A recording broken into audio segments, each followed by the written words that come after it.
2 boyfriends in a row broke up with me because they're jealous of my boss. Is your boss trying to be your boyfriend? I, 27 female, and am an executive assistant at a fast-paced job.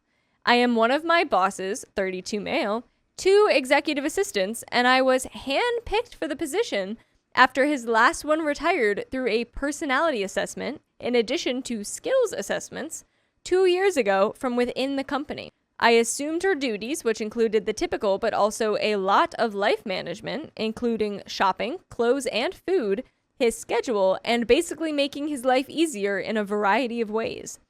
By the way, this comes from No Work Life Ball, and if you want to submit your own stories, go to the r/OKStorytime subreddit. So, the personality assessment and us both being married to work has made us a working relationship.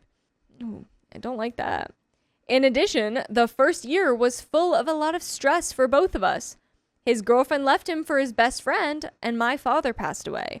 That made us close friends. When my first boyfriend Patrick left me and was jealous of my position, I assumed he was jealous of the hours, / didn't understand our changing life, / didn't want a girlfriend who was frankly a bummer at the time. However, yesterday my boyfriend, 24 male, of 4 months, Aaron, broke up with me because I don't want to be the oblivious guy in the rom-com. I was surprised. While Aaron and I weren't serious, between our schedules we were really just getting to know each other, I liked him and was excited about the future. He had a good sense of humor and was so busy with his own work that he didn't mind Netflix, Chinese, and chilling being the bulk of our relationship. I love my job and I love my boss. But can this all be a coincidence? Do I need to draw lines? And how do I draw lines? Here are some things that Aaron cited when I asked what he meant. I answer his phone calls on his first ring, which, well, yeah, it's work. I spend late nights with him doing date-like things. Usually this is work-related or food after a long night with no break for meals. We aren't going on romantic getaways or holding hands at the movies. We have each other's spare keys. I have spent Thanksgiving with his family. I buy his underwear, work. Nowhere else to go when my dad passed away, work. He's given me head rubs before and gets me frequent gifts. Typically, things he buys himself, he will grab 2 of, or just generous gifts for holidays or as thanks for working extra hard. That is all the concrete stuff he gave. The rest was vague things. You know everything about him. You smile every time you mention him. Blah, blah, blah. I really don't know if my boyfriends just aren't understanding of my work. I am not sure whether I'm genuinely too close or if I am just your average workaholic. Advice? I don't want to quit my great job or lose a great friend. And we have some comments. Comment 1. I've had executive assistants in the past and been around countless others. I have never seen a CEO with a key to the EA's apartment whose underwear is bought by her or who gives her head massages. Your boyfriend's reactions are not surprising in the slightest. Comment 2. Is your boss the same way with his other assistant? That's a good question. An OP whose comment was downvoted 47 times. Nice. No, she has kids and loves working for him. He really is a good boss because he insists she leaves at 5 on the dot. She also has responsibilities that involve her leaving his sphere more often. She doesn't get my bonuses, though. I replaced an older woman who was actually his nanny growing up and then got hired on in the company when he got too old. Nepotism is weird. Comment 3. You're filling the roles of nanny, best friend, and girlfriend to this guy. That's a lot of blurred boundaries and a lot of expectations to heap on one person. How many hours per week do you spend with your boss? How often is your personal time interrupted with calls and texts from him? Do you think of him first as your boss or first as your friend? Do you prioritize his needs above your own or your boyfriend's? And if you were interviewing for an executive assistant position at another company and you described your current job to them the way you have here, how do you think they would view you? Answering these questions may give you some insight into what is going on here. It does sound to me like you're too close and that this job is not strictly professional. Head rubs are insanely inappropriate in a boss/subordinate relationship, Buying underwear is nowhere near what an executive assistant does in any place I've ever worked. I think you both may have over-relied on each other due to your personal circumstances, and as a result, you function more like best friends or a couple than you do employer/employee. It's easy to understand why your boyfriends have felt uncomfortable. I think it will be hard to draw lines at this point because your job seems to have no boundaries around it. Anything and everything could be considered work, so if you try to stop doing any of it, you risk being seen as unwilling to do your job. If you and your boss really are close, then you could approach him with it as a concern. Let him know that 2 different people have pointed out that they felt your job interfered with your personal life and that this has made you rethink some things. But that's going to come with some risk. Yeah, I mean... Yeah, I was thinking... As soon as you become the not cool assistant, you're getting fired. Yeah. Not fair. I mean, hopefully not. Hopefully he's accepting of your boundaries and he's can got a find key to that. your place. He's buying you underwear. No, she's buying him underwear. Whatever. So a lot of what she was saying at first to me sounded more like you were hired in as a personal assistant. Because I've done the mix of like semi-executive assistant, semi-personal assistant before, and I did have a key to my boss's house, but he did not have a key to my house, and it was like to pick up groceries for him because that was the personal assistant side of things. But if you were hired as an executive assistant, you should never be going out of the office tasks. Stay within your parameters. Yeah, that becomes personal assistant at that point, and if that's what he wants, that's a different job. Commenter 4. I think it is pretty telling that at one point in your post you refer to him as my Mal. Okay, that's his name.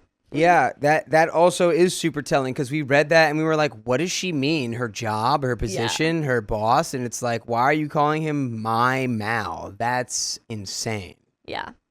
And someone replies, I saw that too, but I think she may have intended to write my boss at first and then tried to change it to Mal for clarity while forgetting to delete the my part of it, to be honest.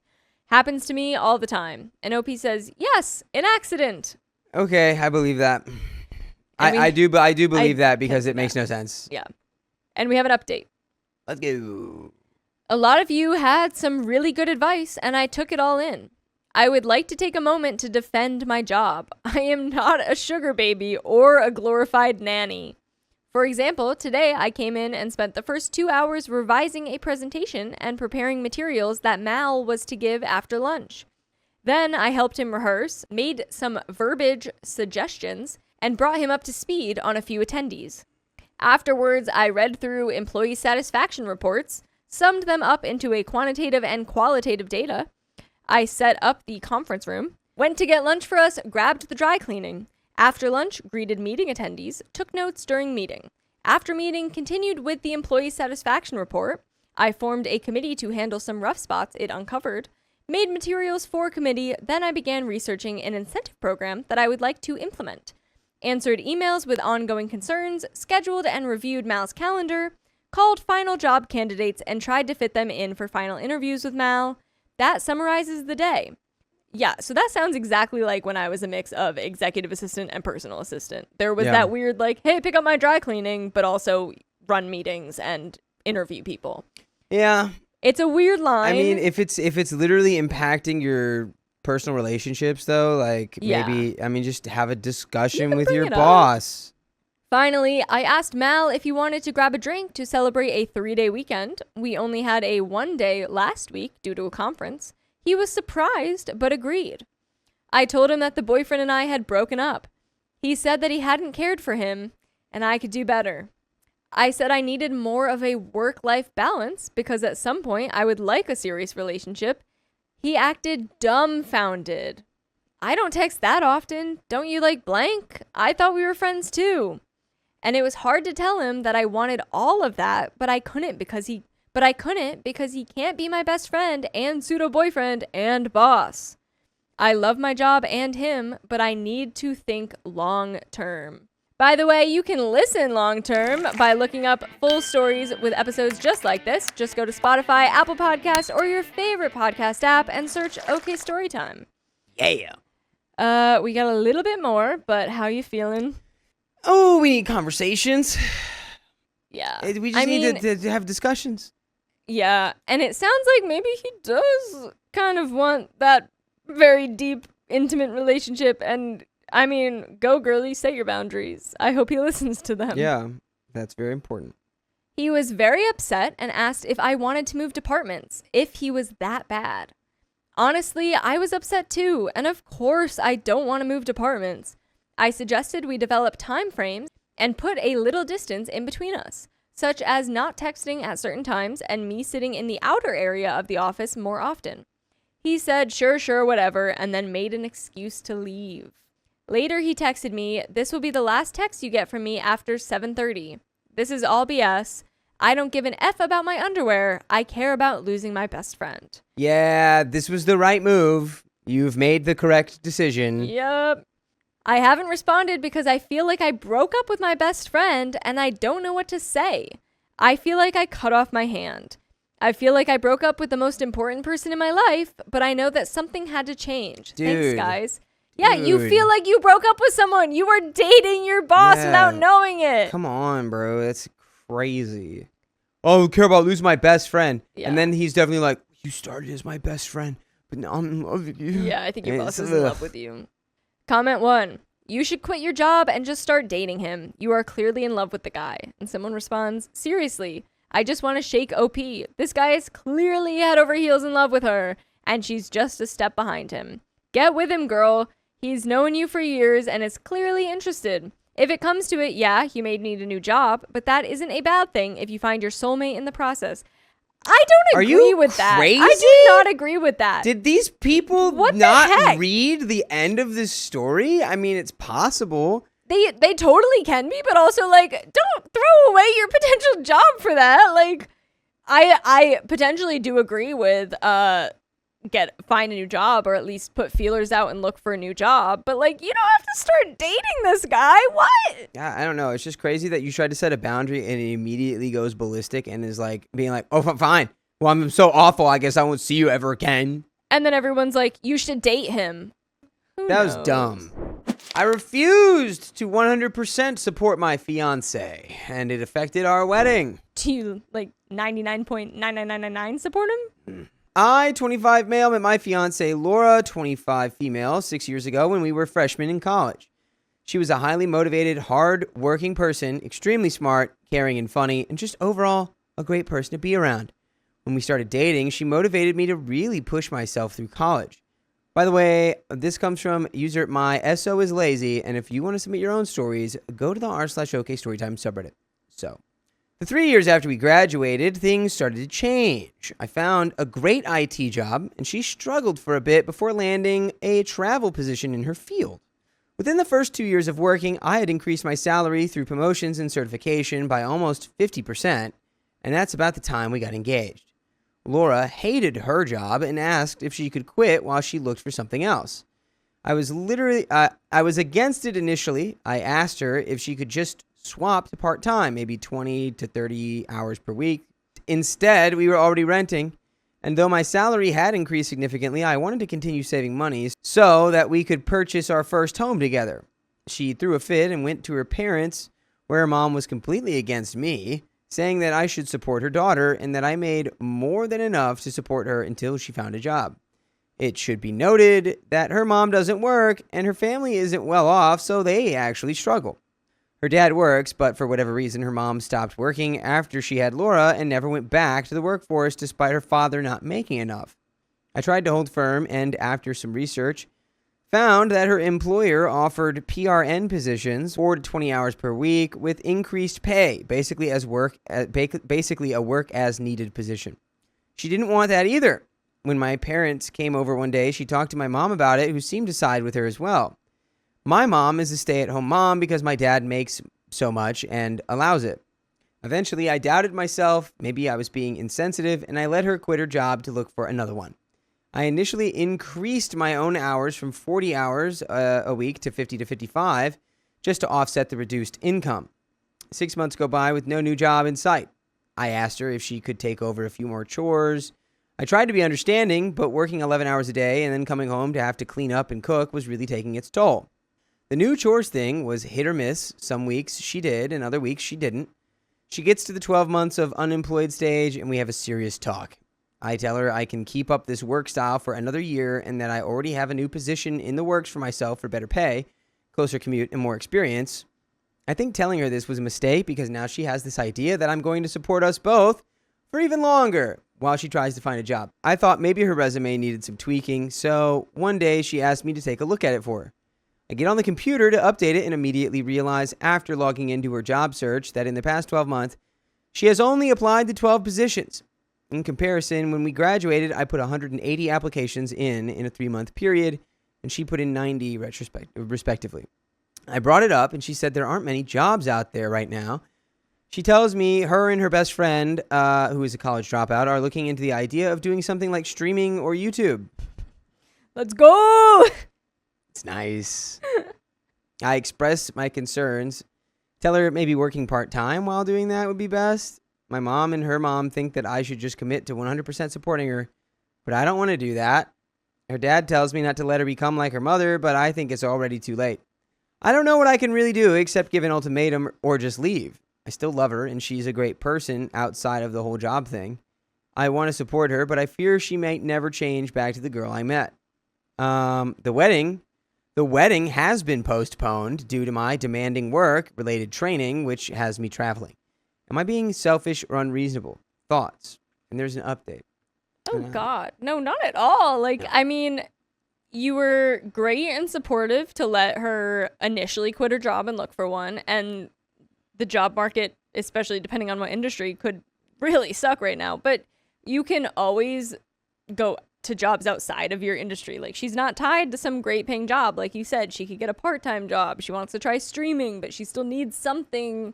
Like, that's going to take a while to start up. Yeah. Like, literally just anything. Yeah. Anything to give you some level of income. Target, work at a grocery store, like anything tiny part-time just to get something. Yeah.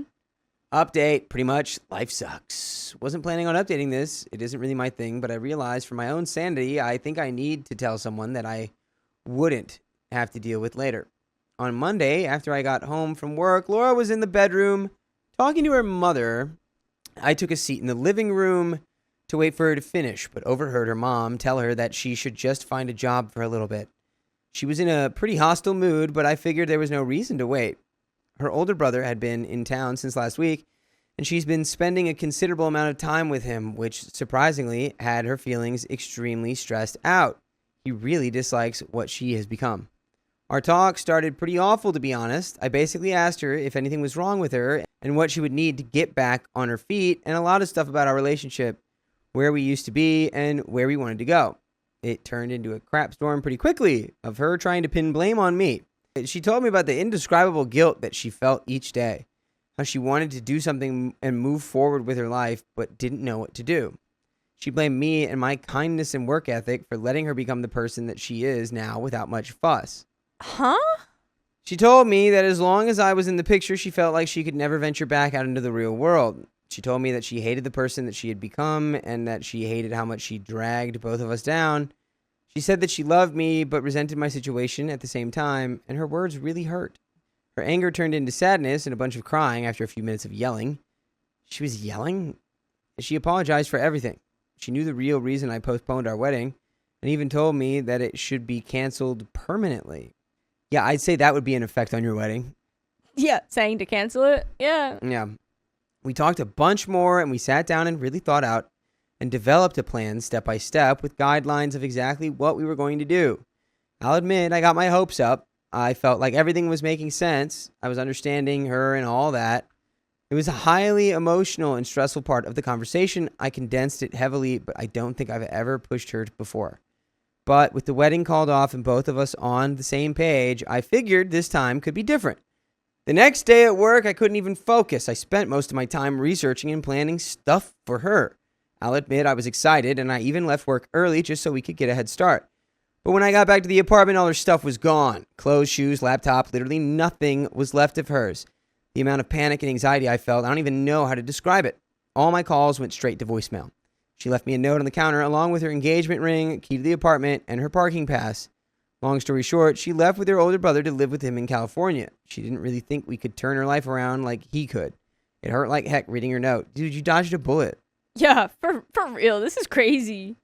I know it's only been a day, if that, but I still feel just as upset, bitter, and angry at myself as I did the day it happened. Yeah, it's been one day. You can't say, I know it's been one day, but I'm still as upset as I was literally just yesterday. Of course you are. I can't get a hold of her, embarrassed to admit how many times I've tried. Keep telling myself maybe if I would have put my foot down sooner or paid more attention, that maybe we could have worked on it together. But by the way, we can listen together to full episodes with stories just like this on Spotify, iHeartRadio, wherever you listen to podcasts. Just search OK Storytime. And you can listen to everything. There's a little more story here. She didn't even tell her parents, apparently, because they called me looking for her yesterday when they couldn't get a hold of her either. I told them where she went, but didn't tell them about the note or the ring. I can't deal with that drama yet. My parents showed no sympathy. My mom even tried to accuse me of chasing her off. I've decided to go no contact with her for a while, as well as her own parents, until I figure myself out. I know I just need time to think and try to put things into perspective, that my life is going to change. Some may say I dodged a bullet, but I just feel like I lost my best friend and that I tried too late to do anything about it. I wouldn't have married her until things straightened out, and I wasn't giving her an allowance. Time was literally all we had once the wedding was canceled. I know probably just sounds like I'm in denial or being pathetic, but this crap sucks that I don't even have a say in how it all went down. Even though it's probably for the best, I just feel blindsided by the whole thing. The worst part is the cloudiness. I don't even know where we stand. You're broken up. You're not getting together. Move on. She's left the state. She left you for unemployment benefits. Move on. You don't need to worry about it. Not your problem anymore. I could no longer support my girlfriend, but she flat out refuses to work. Oh, she's unemployed. I, 27 female, started a long-distance relationship with a girl, 30 female, I met through a friend, which lasted about a year and culminated her moving across state lines to be with me in the city. Everything was great, and we were truly in love with each other. By the way, this comes from Epicyclers, and if you want to submit your own stories, go to the r/OK Storytime subreddit. So, because she moved across state lines, and because she expressed the desire to leave her toxic field of choice and try her hand at something more banal, I agreed to take on the burden of supporting her for a while until she had a job. She would take on most of the cleaning and groceries, etc., while I was at work. I even agreed to sleep on a mattress in the kitchen because she had chronic insomnia problems and required very specific constraints under which she got sleep. I could not tolerate these while working. I feel like I've done everything I could for her, including taking care of her expensive medical needs, which destroyed my savings. After around 1.5 to 2 years, I started to develop an anxiety disorder under the stress of supporting her. Ugh. What had at first been something I was willing to do out of kindness and love quickly became a consent issue and had turned into a burden. Fast forward now, 4 years after she came to the city and still no job. I am a nervous wreck and I feel completely emotionally run down by the burden of supporting her. I've destroyed my body by putting on weight due to the stress as well. I used to be pretty happy and carefree, but now I'm just depressed and anxious all the time. Well, it sounds like we know this isn't good for us anymore, so we gotta take steps to rectify it with, like, counseling or anything. Or talking. We have a non-existent spicy sleep life because my spicy sleep drive has tanked completely. I don't know what to do because I still love her and we have a loving romantic relationship otherwise. She's never really done anything wrong, if that makes sense. She's been loving, helpful, and genuinely seems affected by not succeeding in finding a job and helping shoulder the burden. I never really cared for my mental health much before, but it's really starting to affect me. I'm sorry, but the notion that she can't get a job anywhere After 4 years is absurd. Insane. Maybe if she's thinking of, like, the one specific job she wants, but when it comes down to it, you have to be willing to make income where you can get it. Yeah. Yep. I've become emotionally unstable, and sometimes the stress and resentment come through in my interactions with her. The hardest part about this is that I can tell she's trying and just failing. I've tried to help, and I've been rebuffed several times and only able to help a bit, but otherwise she hasn't done anything wrong. If she has, I haven't been able to tell what she's doing wrong in particular, because I can't and don't want to be there 24/7 to monitor every job application. But I am resentful because I feel like I've sacrificed everything from my body to my mental health to make this relationship happen, but it's just not happening. What do I do?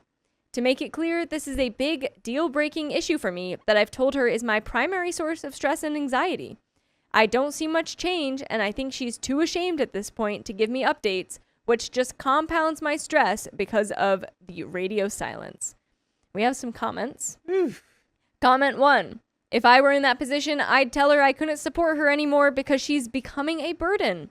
I know you probably care about her, but I think you need to spell it out for her. Tell her how it negatively impacts your life and how you can't keep financing her. Tell her that you care about her a lot and that you wish you didn't need to ask her to get a job, but tell her it's your last resort. Tell her that it makes you anxious and stressed and how it's affecting your mental health. And after that, if she still hasn't done anything to get a job, then she doesn't care enough. No one that cares a lot about their partner would want to be a burden. They do their best to help out as much as they can. And there's a reply. OP says he believes she is trying and failing. He mentions she applies to jobs. So what is the problem? Is she only trying for a certain caliber of job she isn't qualified for and only becomes a less attractive candidate over time? Is her resume or references terrible? The one thing she clearly is doing wrong is rebuffing OP's help. OP is well within her rights at this point to call the relationship and say this is not working. I would not blame her, and that is a valid option. The other options I see them are to tell her that OP can't continue to be in a relationship with her while supporting her and she has X time, then needs to contribute financially or leave. That OP isn't breaking up with her, but she won't be able to keep living here and having her expenses paid. Frankly, I'd expect this to end the relationship if she can't get a job in that time.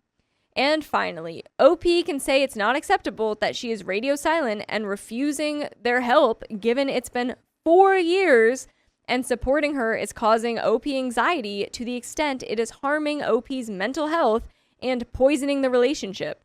So OP needs to see her resume, cover letters, what job she's applying for, etc., and look it over and have some idea of what she is doing. OP will give her feedback if they can. OP also needs her applying to all jobs right now, not just careers, but FedEx, Amazon, McDonald's, and everything to have some work. Then she can start community college or something towards getting a better job, but only once she can pay for her own classes. And be very clear that if she isn't willing to show you, accept help, adjust her expectations, then you're done with the relationship. And even then, you may have to set some sort of timetable to at least in your head for when you'll give up. And we have an update. Yeah, I mean, I hope that you take the comments and use that because it seems like if you said that, it would probably either, be like, okay, we're starting to bridge the gap, or it's like, well, this is just an unfixable situation. Yep. And like all those comments said, she should apply to every job. Yeah. Update. I posted about a 4-year relationship causing me mental, emotional, and physical health problems due to said partner failing to find a job or contribute to the finances in any meaningful way. I made the post at the height of the vid in my area, trying to keep the relationship alive. Okay, so during the height of the vid also could have been why she was struggling to find a job, potentially. That is definitely, that makes sense. Extra stress on both of you. At the time, we had moved to a new state and a smaller town to live more cheaply, and to help address my physical needs that couldn't be met in the city with everything and everyone locked down. Things were good for a few months. However, the job question came back again. I was working full-time and had taken on new responsibilities for keeping myself in shape, working hard to lose the weight. That's when I noticed she was just kind of existing. She wasn't excited about anything in the area and wasn't doing much to find jobs. I had a talk with her in October, and we agreed that perhaps my request that she find a salaried 9-to-5 job could be relaxed, and part-time would be sufficient to help out. After all, I only needed 2 things from her: space from time to time, and her to help out in any way she could with the finances. The first of 2 final straws occurred that winter. I was working to build a new business from scratch, and I had to leave my job in order to do it, which meant around 4 months of negative income. It was going to be tight, but she agreed to help support by finding an easy job. This support never came. Ooh. She couldn't do it or didn't want to. I began to notice it felt more like the latter. As a result, we barely made rent in February, thanks to my taking on contract work on the side, effectively working 2 jobs. We had a huge fight in February over this. I wasn't willing to be that close to being homeless just because she didn't want to work a job that was beneath her qualifications. Jeez. I made it explicit that this was a deal breaker for me, and that I would not move an inch in the relationship until she started contributing in the way we discussed. She agreed. Another 5 months went by with no job. I think the only universe in which this is acceptable, that you're giving her this much leeway, is that it was during the vid. But even still. Yeah. During the vid, when OP expected her to get a 9-to-5 job, that's tough. But then you pushed it down to part-time. And I'm sure by now, another year in, the vid was lightening up. And there were opportunities from work from home, online. There was some way. Yeah. For her to make something. Could have still gotten hired somewhere. Another 5 months went by with no job. At this point, frustrated with her lack of success, she asks me to move with her to her hometown and move in with her parents while she looks for a job where she had a network. I flat out refused, and we went on a break. I moved to a new state and hoped that maybe some space would allow me to think clearly about the relationship. By September this year, I realized I felt completely happy to be on my own and stress-free. We broke it off completely. To my knowledge, she still doesn't have a job as of this post. Oh my God. For the love of the game. For the love of the game. That's insane. The game of having no job. But to my knowledge, you can listen to full episodes with stories just like this. Just go to Spotify, Apple Podcasts, your favorite podcast app, and search OK Storytime. We have more. But I mean, you broke up. Yep. It's over. She still doesn't have a job. She's probably living back at home like she said. Yeah. And it seems best for everyone. I hope you learned your lesson. Fool me once, shame on you. Fool me for twice. 5 years. Yeah, fool me for 5 years, probably a little bit of shame on me. Yeah. I feel used, emotionally, physically, and financially mistreated, and hurt by how casually someone could run me into the ground like this. But I also feel hopeful about myself, and I'm seeing a therapist who's helping me unpack it all. Further, my business was worth it, and it's taken off and given me enough time and space to deal with all of this while maintaining a healthy lifestyle. Overall, the biggest downer is I feel like I've just wasted 5 years of my life with someone who I'm fairly sure was a subtle abuser the whole time. It hurts to say it, but the way I always feel like the bad guy, or the way she would guilt trip me and keep me from my friends, just bad news. I'll never let anyone do this to me again. Woo! Good. We have some comments. Comment 1. You didn't waste 5 years. You saved yourself 50. This experience will help you if you decide to have another relationship. You will know how to identify positive traits and will not give too many chances when dealing with negative traits. You're much more likely to have a happy future. And that's the end of that. Oh, yeah. I agree. You've saved yourself 50 years of torment. Yes. Good job. Yes. You got there eventually. Took 5 years, but we got there. Yes. God, even like 5 more years would have been terrible. Jeez.